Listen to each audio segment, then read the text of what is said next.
Estamos en Marcos 3:19 y Marcos 3:19 termina con nuestra lista de los 12 apóstoles que hemos estado estudiando en los últimos meses. Estos 12 apóstoles que Jesucristo llamó para que fueran sus discípulos, para que estuvieran cerca a Él y para enviarlos a predicar. Y podemos leer desde el versículo 13. Dice así Marcos 3:13: y subió al monte, hablando de Jesucristo, y llamó a los que Él quiso, y ellos vinieron a Él. Y designó a 12 para que estuvieran con Él y para enviarlos a predicar, y para que tuvieran autoridad de expulsar demonios. Y designó a los 12, el primero de ellos, Simón, a quien puso por nombre Pedro, a Jacobo, hijo de Zebedeo, y Juan, hermano de Jacobo, a quienes puso por nombre Boanerges, que significa hijos del trueno, a Andrés, a Felipe, a Bartolomé, a Mateo, a Tomás, a Jacobo, hijo de Alfeo, a Tadeo y a Simón el cananita. Todos esos ya los hemos estudiado, todos esos 11 hombres. Y hoy nos vamos a enfocar en el último nombre que aparece en el versículo 19. Y a Judas Iscariote, el que también le entregó. Hoy vamos a estar estudiando la vida de Judas. Y he titulado el mensaje del día de hoy, Judas, crónica de un apóstata. Crónica de un apóstata. Yo le pido que me acompañe en oración para que sea el Señor quien nos guíe esta mañana y Él abra los ojos de nuestro entendimiento para poder comprender, que Él ilumine a través de su palabra y que todos podamos ser exhortados. Para algunos de ustedes este mensaje va a ser de ánimo, porque van a entender, bueno, yo no soy como Judas. ¿Sí? Yo no soy el apóstata, pero para otros va a ser también algo de temor y temblor, porque se van a dar cuenta y van a decir, bueno, tal vez yo estoy en esa ruta, pero al final yo creo que los dos grupos, tanto los que están en Cristo como los que no son cristianos y están aquí sentados, los dos grupos deberíamos temblar ante esta realidad, porque realmente esa es la exhortación, que temblemos para que podamos perseverar. Así que oremos para que el Señor hable a nuestras vidas en esta mañana. Padre Santo, ¿quiénes somos nosotros para hablar de las cosas sagradas de tu palabra? Aún para discernir los corazones y entender entre quiénes son verdaderos creyentes y quiénes son falsos.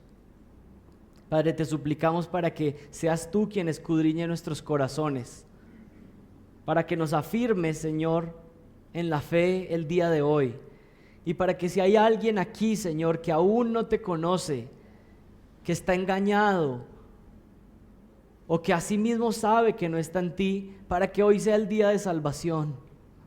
Padre, rogamos que tú salves y que haya fiesta en los cielos por un pecador que se arrepiente. Haz lo que solo tú puedes hacer. Haz el milagro espiritual de revivir a un muerto y darle vida espiritual, Señor, por favor. Padre, y ayúdanos a todos a temblar cuando pensemos en lo terrible que sería para nosotros abandonar a nuestro Señor Jesucristo. Señor, de solo imaginar cómo sería nuestra vida abandonando a Cristo, negándole, temblamos, Señor. Guárdanos y ayúdanos a perseverar hasta el final. Amén. Marcos 3:19 termina diciendo esta sección: y Judas Iscariote, el que le entregó, y vinieron luego a casa. La palabra apostasía, ¿qué significa? Es posible que muchos de ustedes saben qué significa, pero vamos a tratar de definirlo esta mañana. La palabra apostasía viene del latín, que significa en este idioma abandonar. Entonces podríamos decir que apostatar es alguien que abandona. Es el abandono de la fe de alguien que un día que profesó tener fe. Es uno que un día dijo ser cristiano, uno que un día dijo estar en medio de la iglesia, creer lo que la iglesia cree, pero un día abandona eso que dijo, abandona esa profesión de fe. Un apóstata es uno que pertenecía visiblemente a la iglesia, pero no pertenecía realmente a la iglesia de Cristo. Participaba, asistía, se veía como uno de los otros, pero un apóstata es uno que abandona, uno que se aparta, uno que participó activamente de la comunión de la iglesia, que afirmó creer la doctrina cristiana, pero un día se aparta de la congregación y rechaza a Cristo. Un apóstata es uno que dijo estar aferrado a Cristo, pero luego lo abandona. La mejor ilustración para entender lo que es la apostasía es pensar en un batallón de soldados. Hay unos soldados que se enlistan, que toman su compromiso con el servicio militar, y cuando están en medio de la guerra, hay uno de los soldados que ve que la cosa se puso complicada y ¿qué hace? Abandona el batallón, se escapa, se esconde, mientras el resto de soldados están peleando, abandona el batallón.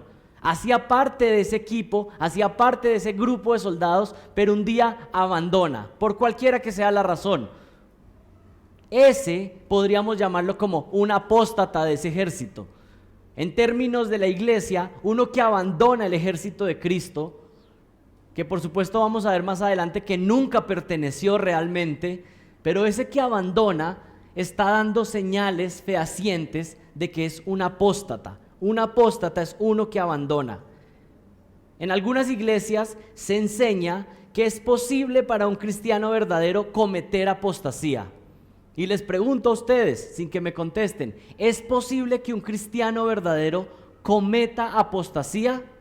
¿Es posible que un cristiano verdadero, alguien que ha nacido de nuevo, un día abandone por completo su fe, deje de creer en Jesucristo, deje de aferrarse a Él?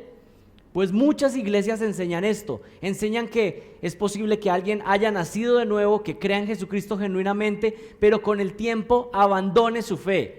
O algunos de ustedes han podido ver casos y decir, bueno, esta persona yo la vi caminando en la iglesia, yo lo vi que parecía que se veía fiel y un día abandonó la fe. Entonces algunos de ustedes sienten la inclinación y piensan, bueno, debe ser que ese hombre o esa mujer perdió su salvación.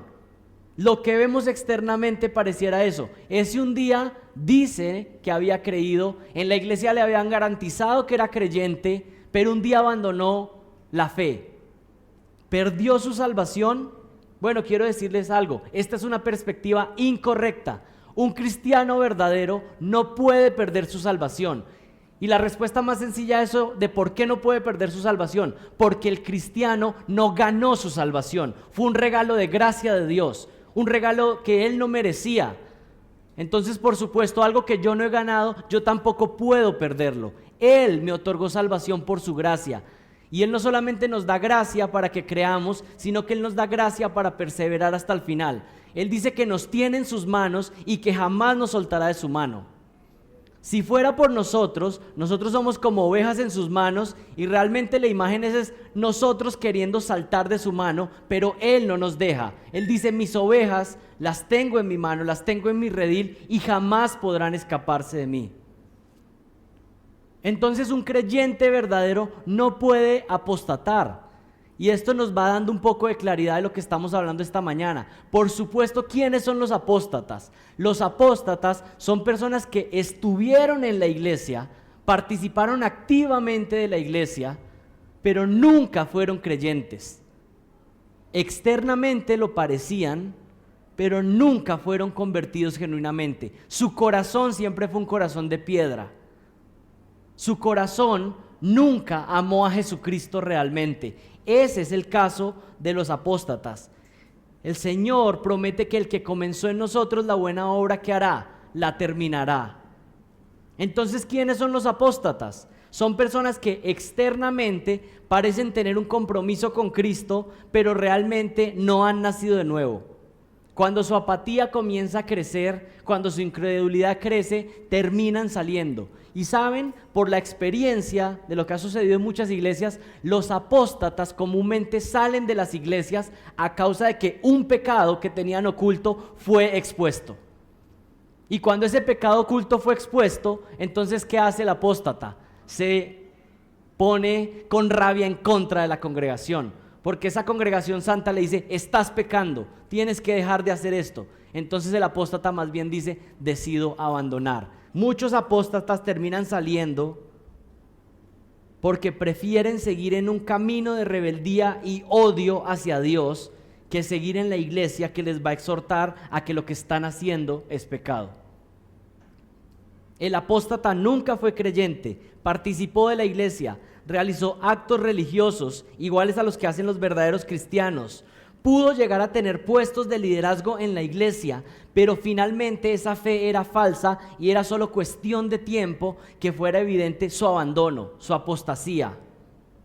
Marcos 3:19 dice así: y Judas Iscariote, el que le entregó. Y aquí tenemos el relato del apóstata por excelencia, el que hizo parte del grupo cercano de Cristo, uno que aparentemente parecía ser creyente, parecía ser parte genuino de los discípulos de Cristo, pero en un momento, ¿qué hizo? Abandonó, apostató. Judas es el último de la lista de los 12 discípulos del Señor Jesucristo y su nombre es sinónimo de traición, ingratitud, infidelidad y vileza. Ninguno de ustedes está pensando en tener hijos y decir: al primero le pongo Judas. ¿Por qué? Porque es un nombre que trae esa carga de lo que hizo este hombre. Y si alguno le puso Judas a su hijo, o alguno se llama Judas acá, bueno, está bien, usted es nueva criatura en Cristo, ¿cierto? Pero no es comúnmente lo que queremos, ¿sí? Más bien usted busca Juan, Pedro, ¿cierto? Y el que estaba pensando en ponerle Judas, bueno, está bien, después hablamos.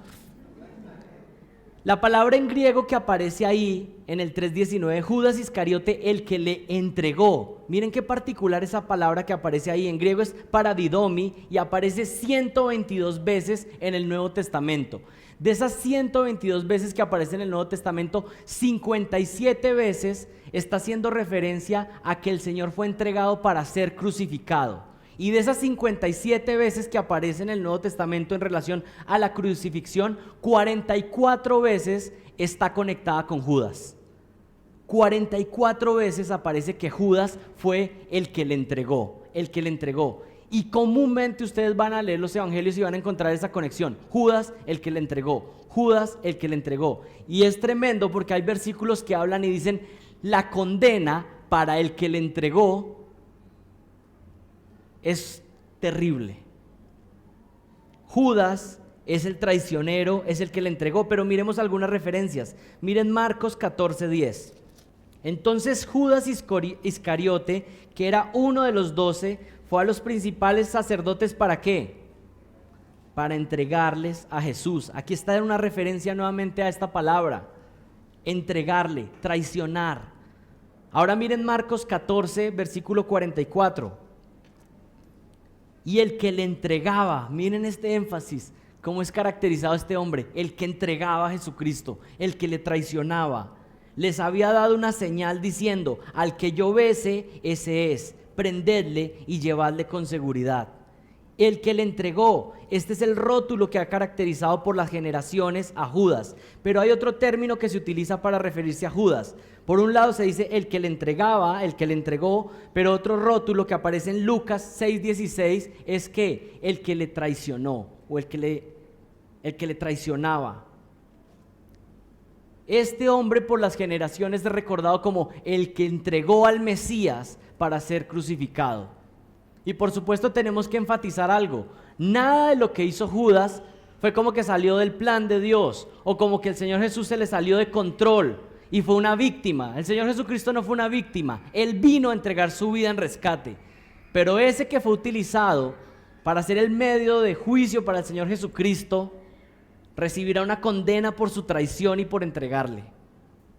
Andrés, el apóstol Andrés, recuerdan, es recordado por ser el que traía personas a Jesucristo. Andrés, el que traía personas a Jesucristo. Juan es recordado como el discípulo al que Jesús amaba de una manera especial. Pedro es recordado como la roca, la piedra. Mientras tanto, Judas es recordado como el que traicionó a Jesucristo y le entregó. Y vamos a mirar en detalle la vida de Judas.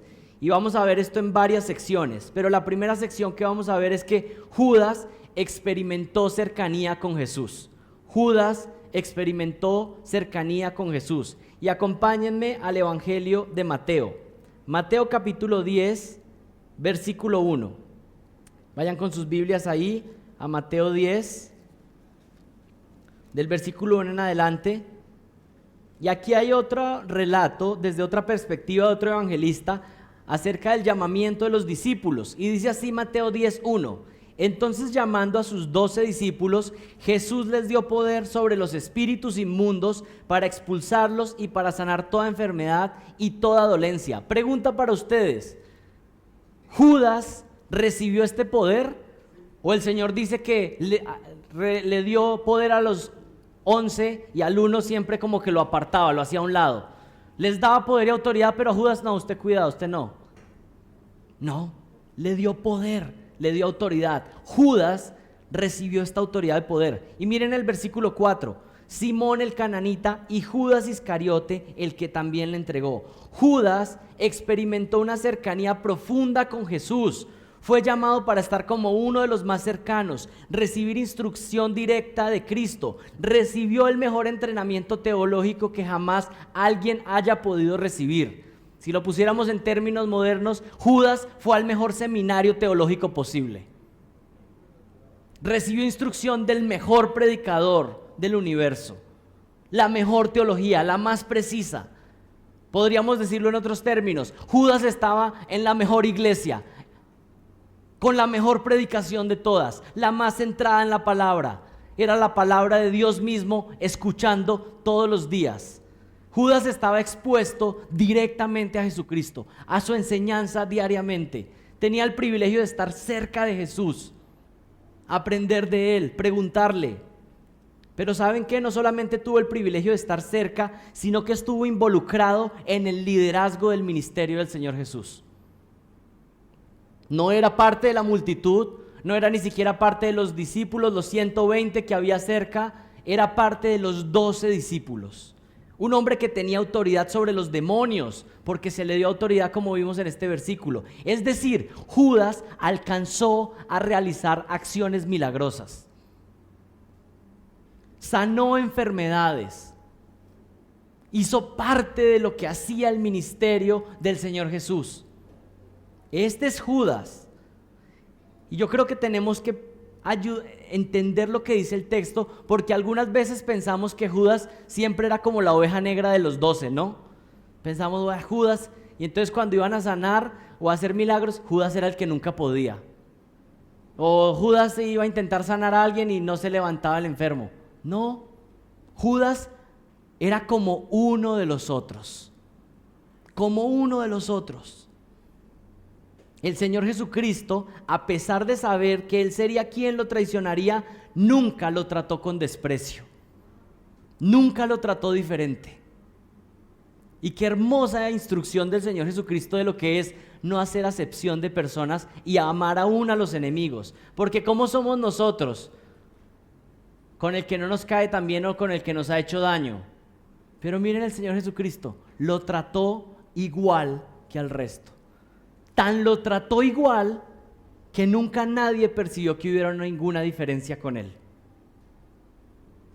Judas, además de esto, era el encargado de la bolsa de las ofrendas. En Juan 13:29 les leo desde el contexto en el versículo 27, dice así: y después del bocado, estaban cenando con Judas y los otros discípulos del Señor Jesús, y dice así: y después del bocado, Satanás entró en él. Entonces Jesús le dijo: lo que vas a hacer, hazlo pronto. Pero ninguno de los que estaban sentados a la mesa entendió por qué le dijo esto, porque algunos pensaban que como Judas tenía la bolsa del dinero, Jesús le decía: compra lo que necesitamos para la fiesta y que diera algo a los pobres. Y Judas, después de recibir el bocado, salió inmediatamente y ya era de noche. Judas recibió un trato cordial de su Creador y recibía gracia común de Dios. Pero además tenía una tarea particular: era el encargado de las ofrendas en el ministerio del Señor Jesús. Un detalle que a veces pasamos por alto, pero Judas era el que administraba las finanzas del ministerio de Jesús. Juan 13, del 1 al 5, dice lo siguiente: antes de la fiesta de la Pascua, sabiendo que Jesús, que su hora había llegado para pasar de este mundo al Padre, habiendo amado a los suyos que estaban en el mundo, los amó hasta el final. Y durante la cena, como el diablo ya había puesto en el corazón de Judas Iscariote, hijo de Simón, que lo entregara, Jesús, sabiendo que el Padre había puesto todas las cosas en sus manos y que Dios había salido y que de Dios había salido y a Dios volvía, se levantó y miren qué hizo. Miren lo que hace. El Señor sabe que está por ser entregado. Judas está listo para ir a entregarlo, para traicionarlo. El Señor sabe que está por hacer eso. Y en el versículo 4 dice lo siguiente: y se levantó de la cena, se quitó su manto y tomando una toalla se la ciñó y luego echó agua en una vasija y comenzó a lavar los pies de sus discípulos y a secárselos con la toalla que tenía ceñida. Entre ellos, Judas estaba ahí. Aquí tenemos que entender que Jesús está lavando los pies de Judas. Él estaba disfrutando de la comunión íntima con los discípulos de Cristo y Judas estaba recibiendo la luz de la predicación verdadera. Estaba probando los beneficios celestiales de estar cerca a Jesús. Había experimentado el poder del Espíritu cuando había estado sanando, cuando había estado haciendo milagros. Todo esto lo rechazó y apostató. Lo que sucedió con Judas es lo que leíamos hace unos minutos en la lectura bíblica en Hebreos. En Hebreos 6:4 dice así: porque en el caso de los que fueron una vez iluminados, que probaron del don celestial y fueron hechos partícipes del Espíritu Santo, que gustaron la buena palabra de Dios y los poderes del siglo venidero, pero después cayeron, es imposible renovarlos otra vez para arrepentimiento, puesto que de nuevo crucifican para sí mismos al Hijo de Dios y le exponen a ignominia pública. Lo que está hablando Hebreos es el caso de un apóstata, uno que ha probado del don, de los dones, de los regalos de la iglesia. ¿Y saben por qué a veces no entendemos los versículos de advertencia en Hebreos? Porque usted y yo a veces no reconocemos lo valioso que es pertenecer a una iglesia. Pero el Señor dice, el simple hecho de que alguien, de que un incrédulo venga y haga parte de la iglesia, ese incrédulo ya está recibiendo bendición. Es como a veces una esposa creyente casada con un incrédulo, ese incrédulo hasta recibe bendición solo porque su esposa es creyente. Para los incrédulos estar cerca de cristianos ya es de bendición. Y el apóstata, mientras está en la congregación, recibe un montón de bendiciones. Y el Señor dice, ese que ha probado, que ha visto la bendición de la iglesia, que ha probado la buena predicación y luego abandona, ya no hay esperanza para él. Este apóstata disfruta, hasta le puede gustar la enseñanza, le parece interesante, pero nunca deja que esa verdad penetre en su corazón. Simplemente es un espectador, un oyente, pero nunca permite que la palabra le transforme. Y por supuesto a su tiempo terminará apostatando. Puede hacer muchas cosas para Jesús, pero no ama a Jesús. Puede estar cerca de Jesús, pero su corazón está lejos de él. Finalmente, tarde o temprano se apartará en rebelión abierta, abandonará la congregación de los santos y ya no habrá oportunidad. El apóstata abandona completamente por el pecado que hay en su corazón y no hay vuelta atrás. Y algunos de ustedes dirán, pero bueno, ¿cómo así? ¿No siempre hay oportunidad hasta el final? ¿Qué debemos hacer con uno que abandona la congregación y rechaza a Cristo? Bueno, les voy a plantear esta situación. Desde nuestra perspectiva, desde lo que nosotros tenemos y el conocimiento que alcanzamos en nuestra mente finita, vamos a suplicar a todo aquel que se arrepienta, ¿cierto? Pero desde la mente de Dios hay ciertos hombres y mujeres que abandonan y ya han llegado a un punto donde no hay regreso, y estos son apóstatas. Por supuesto, si hay uno en esta congregación que un día peca deliberadamente y tal vez tiene una rebeldía y alcanza a decir, bueno, no quiero saber más de esto, pero luego de que varios hermanos lo buscan, lo exhortan, le dicen, mira, por favor, arrepiéntete, cree en Jesucristo, no tienes que ir más allá. Y esa persona recapacita y dice, sí, ¿hasta dónde me va a llevar mi pecado? Pues ese dará muestra que no era un apóstata. Pero el que se va y sigue en su rebeldía y se aleja completamente, pues demostró que era un apóstata. Desde nuestra perspectiva no sabemos. Desde nuestra perspectiva siempre vamos a suplicar hasta el último día a las personas, arrepiéntete. Hace unos meses en una iglesia conocí de un hombre que venía muy bien, asistía a todo fundamentos de la fe, bien comprometido, bien generoso, cercano con las personas de la iglesia, y de un momento a otro entró en una relación ilícita fuera de su matrimonio. Y lo primero que hizo fue, alejarse de la congregación y luego decir que quería dejar a su esposa. Pero ¿saben qué fue lo tremendo?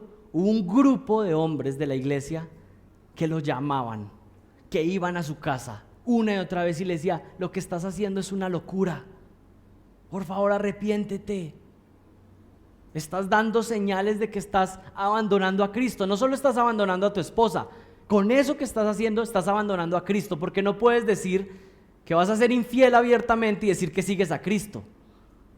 Y este hombre decía: no, es que estoy enamorado.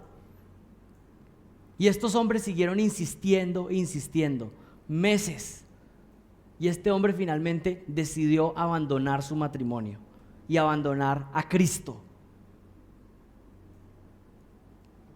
La apostasía es algo real.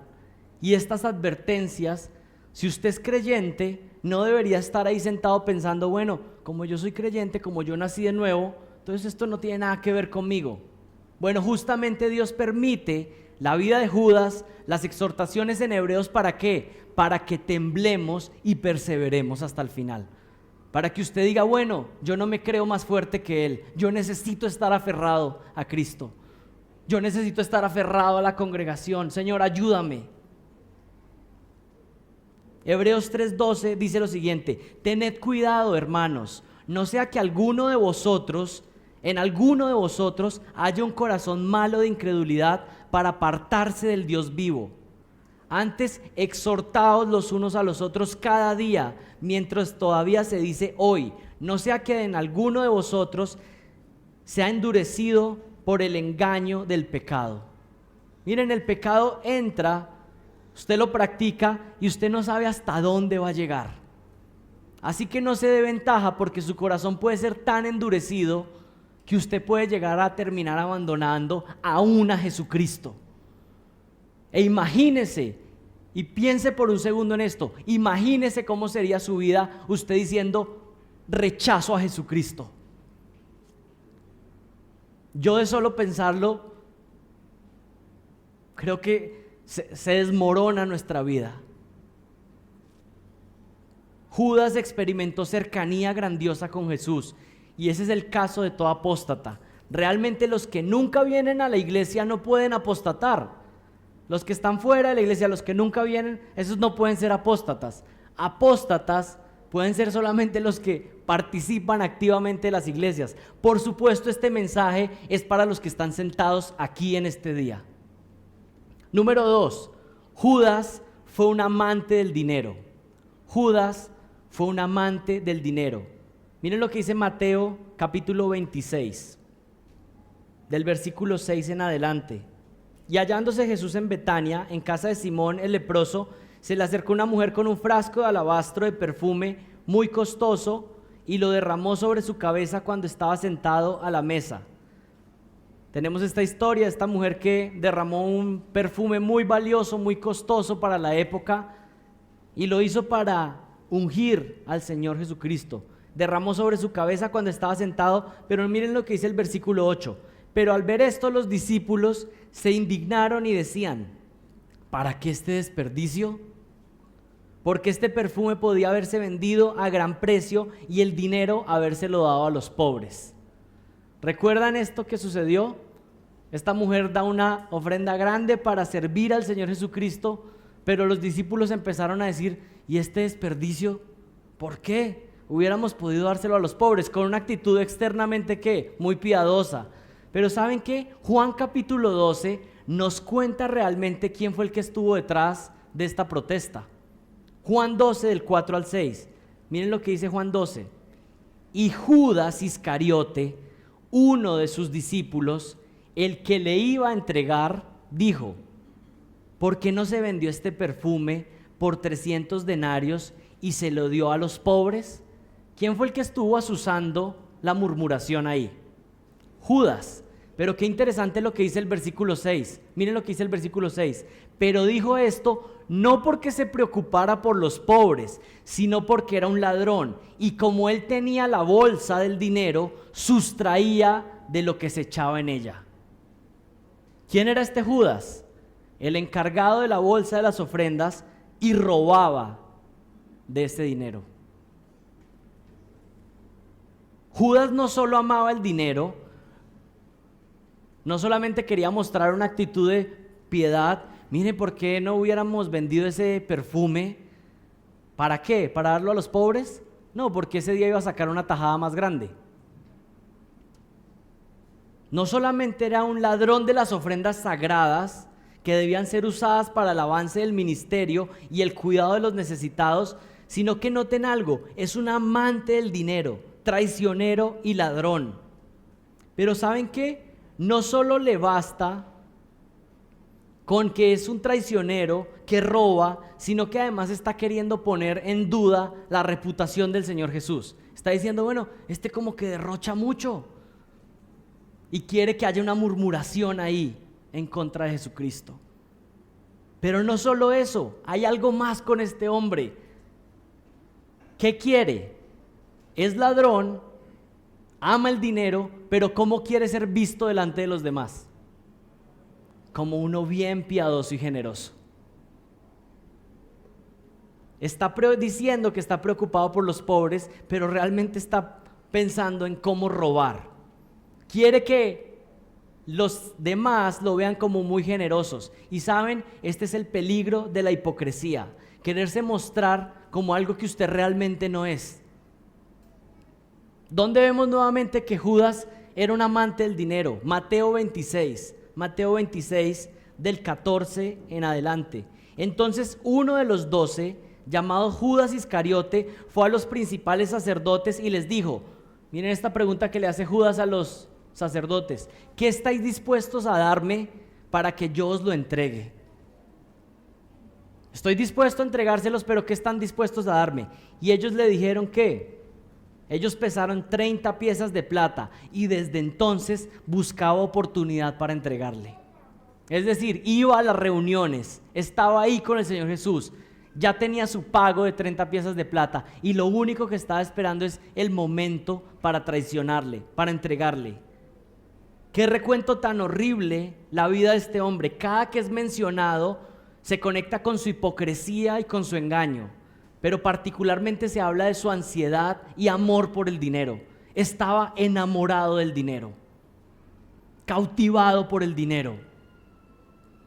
¿Y saben qué? Realmente el amor al dinero es una de las características de todo falso maestro. Primera de Timoteo 6:8 dice así: y si tenemos que comer y con qué cubrirnos, con eso estemos contentos. Pero los que quieren enriquecerse caen en la tentación y en el lazo de muchos deseos necios y dañosos que hunden a los hombres en la ruina y en la perdición. Mire esto, el que quiere enriquecerse y está enamorado del dinero, piensa que va a ser rico, pero el Señor dice, te viene una ruina espiritual a tu vida completamente. Y luego dice, porque la raíz de todos los males es el amor al dinero, por el cual codiciándolo algunos se extraviaron de la fe. Qué tremendo que dice que el amor al dinero ha llevado a muchos a finalmente ¿qué? Extraviarse de la fe, caminar a un rumbo opuesto al que Jesucristo quería, abandonar la fe verdadera. Y ese extraviarse en la fe, ¿saben qué? Puede pasar usted estando en la iglesia y estar extraviado en la fe, pero buscando simplemente los tesoros de este mundo. Pero termina diciendo el versículo, y se torturaron de muchos dolores. Y esa palabra torturaros que aparece en Timoteo es realmente como alguien que se causa una herida con una estaca profunda. Las personas que aman el dinero se dañan a sí mismos, no pueden dormir tranquilos. Aman el dinero, lo codician, sufren ante la mínima pérdida y no pueden con eso. Están enamorados. Su Dios es el dinero. Han creado un ídolo en ese dinero. ¿Y saben qué? El día que se presenten delante de Dios, ese dinero no va a servir para nada y van a ser condenados eternamente, recordando que vivieron esta vida para ser tesoros en este mundo en vez de entregar su vida a Jesucristo. Y se lamentarán eternamente pensando en la necedad del castillo que construyeron en estos días y no hicieron nada para la eternidad. El amor al dinero, al parecer, ha sido la ruta pavimentada para muchos apóstatas. No usan el dinero y sus posesiones como un medio de gracia para cubrir sus necesidades, ser generosos y que el evangelio se expanda. Más bien lo han convertido en un ídolo al cual adoran diariamente y consagradamente. Hermanos, tenemos que estar alertas. Número 3, Judas fue un hipócrita. Número 1, vimos que Judas estuvo cerca a Jesús. Número 2, vimos que Judas amaba el dinero. Y número 3, Judas era un hipócrita. Mateo 26 del 20 al 25, estamos ahí en la misma sección. Dice: al atardecer estaba él sentado a la mesa con los 12 discípulos. Mientras comían dijo: en verdad os digo que uno de vosotros me entregará. Y ellos, profundamente entristecidos, comenzaron a decirle uno por uno: ¿acaso soy yo? Ya lo hemos mencionado en varias oportunidades, pero aquí estamos viendo que ninguno de los otros 12 discípulos dudaba de Judas. El Señor dijo: uno de ustedes 12 me va a traicionar. Y los otros discípulos prefirieron preguntar: ¿seré yo? ¿Qué quiere decir esto? Que los discípulos habían estado por 3 años con Judas y Judas no había mostrado ninguna apariencia externa de que era un traicionero, un falso. Todos prefirieron dudar de sí mismos. Dijo: uno de ustedes me va a negar, uno de ustedes me va a traicionar. Y los otros prefirieron decir: bueno, ¿seré yo? Seguramente era amable. Todos conocían a Judas entre el grupo, seguro lo querían. Era amigable, tenía conversaciones particulares acerca de los temas de lo que Jesús estaba hablando. Pero ¿saben qué era? Era un lobo disfrazado de oveja. Era un diablo que realmente quería aparentar ser un ángel. Este era Judas. Miren lo que continúa diciendo el versículo 23. Respondiendo, él dijo: el que metió la mano conmigo en el plato, ese me entregará. El Hijo del Hombre se va según está escrito de él, pero ay de aquel hombre por quien el Hijo del Hombre es entregado. Mejor le fuera a ese hombre no haber nacido. Y respondiendo Judas, el que le iba a entregar, dijo: ¿acaso soy yo, Rabí? ¿Y qué le contestó Jesús? Tú lo has dicho. Tú lo has dicho. Y miren lo que dice el versículo 15. Vuelvan su mirada al versículo 15. Estamos en el contexto de que Judas, unos versículos atrás, había estado diciendo: bueno, ¿cuánto me van a pagar por entregarlo? Pero ¿qué hace este Judas hipócrita? Se atreve y tiene la osadía de ir delante de Jesucristo y decirle: ¿seré yo? ¿Seré yo? Pero ¿saben qué? Esto muestra la completa incredulidad que Judas tenía. Él sabe que estaba pensando: tengo a todos los otros discípulos engañados, y a Jesucristo también está engañado. Se cree tan astuto que piensa que Dios también está engañado, que no se ha dado cuenta de su hipocresía, de su robo, de su amor al dinero. Mateo ya nos había dicho que Judas tenía todo planeado, sin embargo es tan osado que pregunta si era él. Y algunos detalles más que aparecen en Juan 13, y los he llevado de Juan a Mateo, a Marcos, porque queremos ver toda la escena completa. ¿Y qué es lo que pasa con los evangelios? Los evangelios es como: hay una escena y hay varios camarógrafos. Cada camarógrafo toma un ángulo de la escena y nos da un detallito más que el otro no. En Juan 13, del 21 en adelante, dice así: habiendo dicho Jesús esto, se angustió en espíritu y testificó y dijo: en verdad os digo que uno de vosotros me entregará. Y los discípulos se miraban unos a otros y estaban perplejos sin saber de quién hablaba. Y uno de los discípulos, el que Jesús amaba, estaba en la mesa reclinado en el pecho de Jesús. Comúnmente comían en el piso y se reclinaban el uno contra el otro. Y Juan, que es bien hermoso porque no se quiere identificar a sí mismo ahí, sino que dice: el discípulo que Jesús amaba estaba en el pecho de Jesús.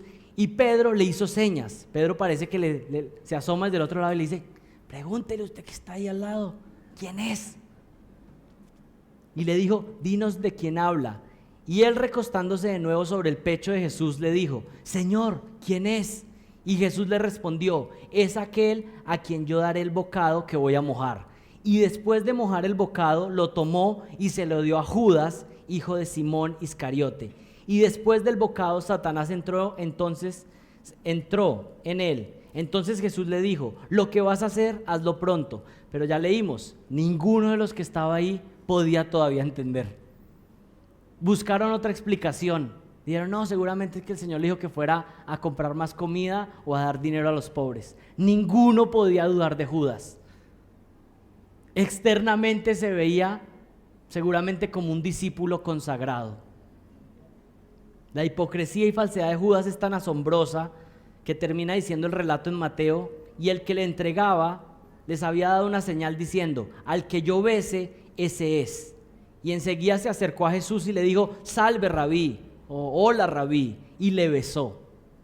Y Jesús le dijo: amigo, haz lo que viniste a hacer. Entonces ellos se acercaron y echaron mano a Jesús y le prendieron. La hipocresía, la mentira, la apariencia delante de los hombres, sin importar lo que piensa Dios, es la mentira más peligrosa. Y aquí quiero que preste mucha atención y cuidado con empezar con ese patrón, de empezar a decir: hago esto porque esto es lo que en esta iglesia parece que así es como lo que les gusta. Yo no creo eso, pero pues hay que decir que uno cree eso para estar ahí. O quererse mostrar de una manera como muy piadoso delante de los hombres. ¿Para qué? Usted puede engañar a todos, usted puede hasta engañar a su esposa de que usted es un hombre piadoso, pero el Señor conoce los corazones. Así que deje de engañarse a usted mismo y de querer que otros lo vean a usted como un hombre piadoso cuando usted sabe que no lo es. Ese es el camino del apóstata, que busca crear una careta delante de la iglesia, pero finalmente va a ser revelado y expuesto. Los apóstatas son engañadores, hipócritas profesionales. Se camuflan en las congregaciones para recibir beneficios, pero es cuestión de tiempo que su hipocresía sea desenmascarada. Y yo les suplico, por favor, no continúe con ese camino si ese es su caso. Si usted está intentando mostrar algo solamente para quedar bien delante de los hombres, ¡qué tontería! Es una necedad, es una locura. Una adoración de labios con un corazón lejano de Dios. Y número 4, Judas tuvo remordimiento, pero nunca tuvo arrepentimiento. Judas tuvo remordimiento, pero nunca tuvo arrepentimiento. Mateo 27, capítulo 3, y les pido que vayan con sus Biblias ahí, al capítulo 27. Dice así, Mateo 27, versículo 3. Entonces Judas, el que le había entregado, una vez más esta expresión, viendo que Jesús había sido condenado, sintió ¿qué? Remordimiento. Remordimiento. La palabra que aparece ahí es metamelomai. Y algunos de ustedes han escuchado que hay una palabra que habla de arrepentimiento que es metanoia, pero esta no es la palabra que utiliza aquí Mateo, sino utiliza metamelomai, que significa experimentar remordimiento, que es diferente a metanoia, que significa un cambio de corazón y mente completo. Este hombre que sintió remordimiento cuando Jesús fue capturado y fue llevado preso, y devolvió las 30 piezas de plata a los principales sacerdotes y a los ancianos, diciendo: he pecado, he entregado sangre inocente. Pero ellos le dijeron: a nosotros qué, allá tú. Y él, arrojando las piezas de plata en el santuario, se marchó y se fue y se ahorcó. Judas tuvo remordimiento, ¿y qué hizo? Quiso ver cómo reparaba externamente la situación. Voy a devolver las piezas de plata.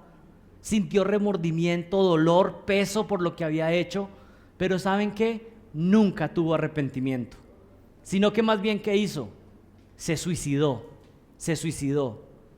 al parecer se colgó para suicidarse y luego se cayó de cabeza, se reventó y sus entrañas se derramaron. Es lo que dice Hechos capítulo 1 versículo 18. Este pues con el precio de su infamia adquirió un terreno y cayendo de cabeza se reventó por el medio y todas sus entrañas se derramaron. Ese fue el final terrenal de Judas, pero su eternidad es aún peor que ese final, en condena eterna.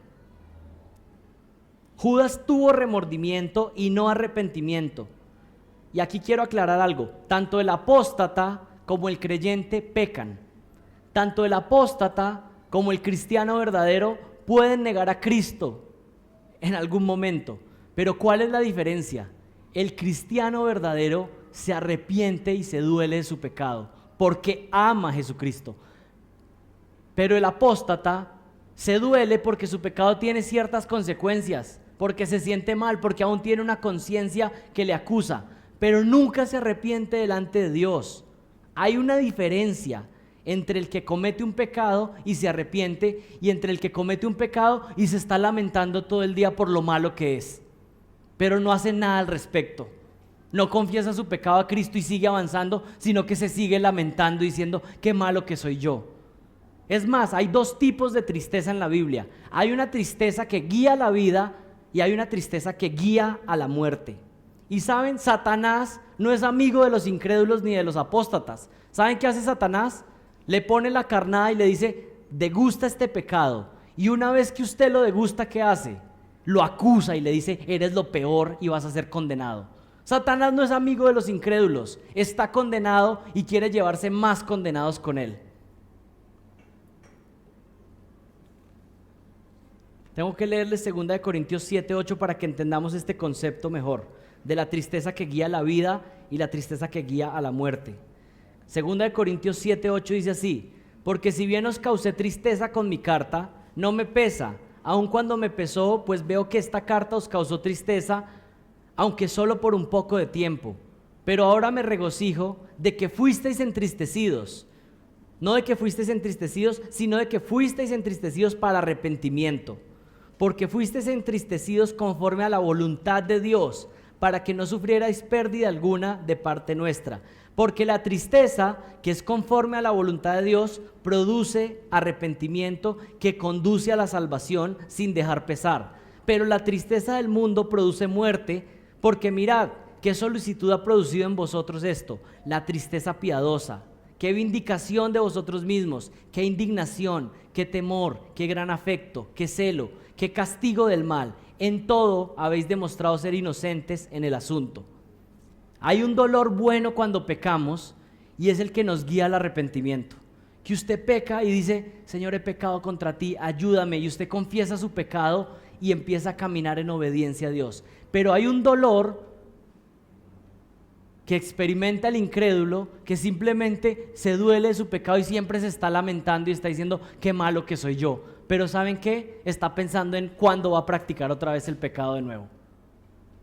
Hay una tristeza que guía la vida, que fue la tristeza que experimentó Pedro, que traicionó también a Jesús, pero él fue y se arrepintió y fue restaurado por el Señor.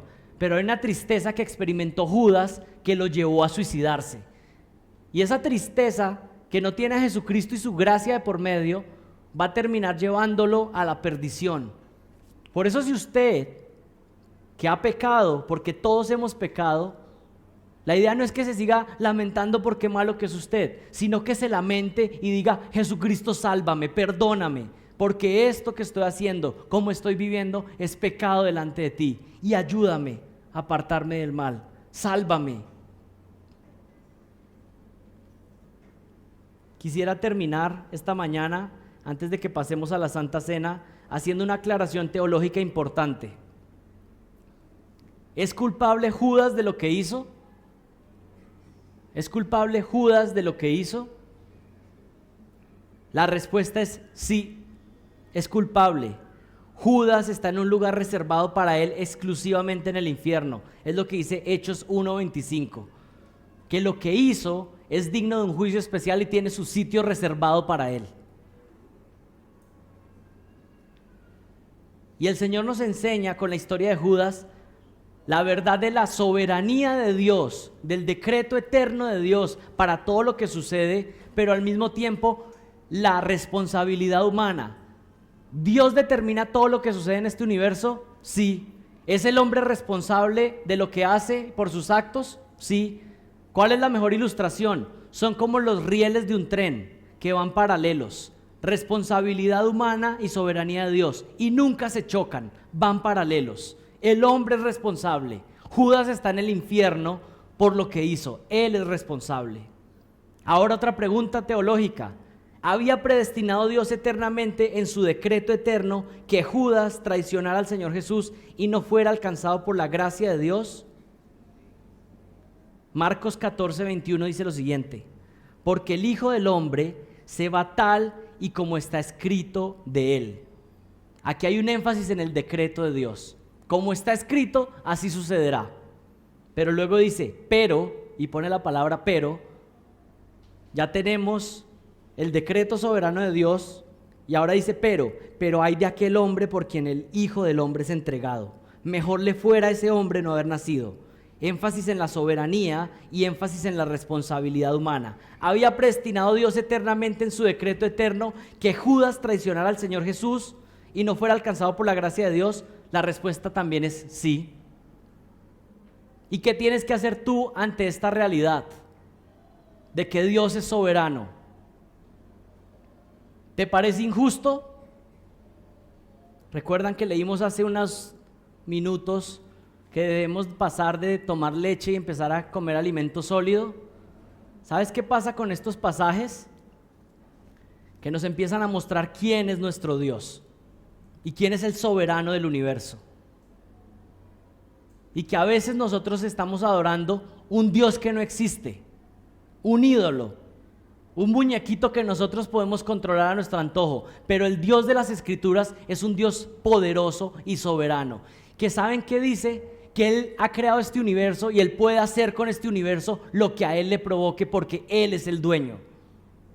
Tú quieres ser Dios y tú quieres que todo se haga a tu manera, pero aquí el único Dios es Él y Él puede hacer lo que a Él le plazca. Vayan a Romanos 9. Romanos capítulo 9. Y con esto vamos a ir terminando. ¿Qué tienes que hacer ante esta realidad de la soberanía de Dios? Adorarle, adorarle. Miren lo que dice del versículo 14 al versículo 23. ¿Qué diremos entonces? ¿Que hay injusticia en Dios?